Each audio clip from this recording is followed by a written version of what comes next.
बाबा असल में वो लड़की बहुत टाइम से भाई के पीछे पड़ी हुई थी। She wanted to get married to him. Shahroz ने अपना सारा गुनाह डाल दिया है अब राहिम के सर पर। क्या राहिम अपने आप को इस सजा से बचा पाएगा? ये जानने के लिए फुल वीडियो वॉच करें। ड्रामा सीरियल ए इश्क जुनून हो गया है बहुत ही इंटरेस्टिंग, क्योंकि अब आफिया और शहरोज ने फंसा दिया है राहिम को। राहिम को तो ये पहले ही पता था कि आफिया, जो कि उसकी सगी मां नहीं है, तो वो अपने बेटे को अपनी ही आंखों के सामने फांसी पर चढ़ता हुआ तो नहीं देख सकती थी।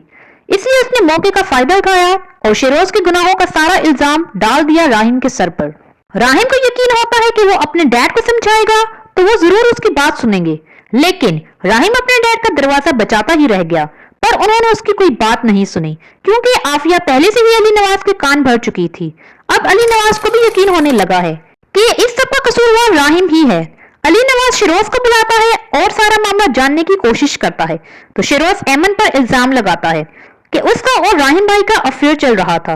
वो राहिम भाई से शादी करना चाहती थी।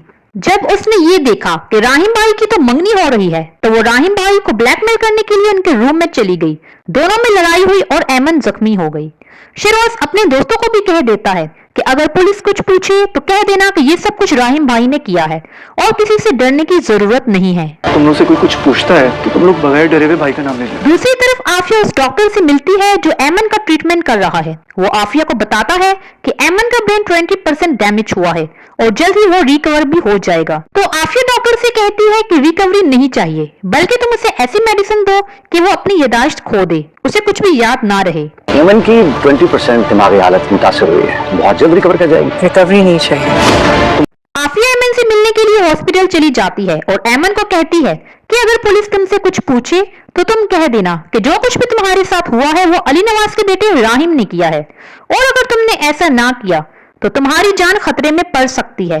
अगर तुम जिंदा रहना चाहती हो तो जो कुछ मैंने तुम्हें कहा है वही तुम्हें करना होगा।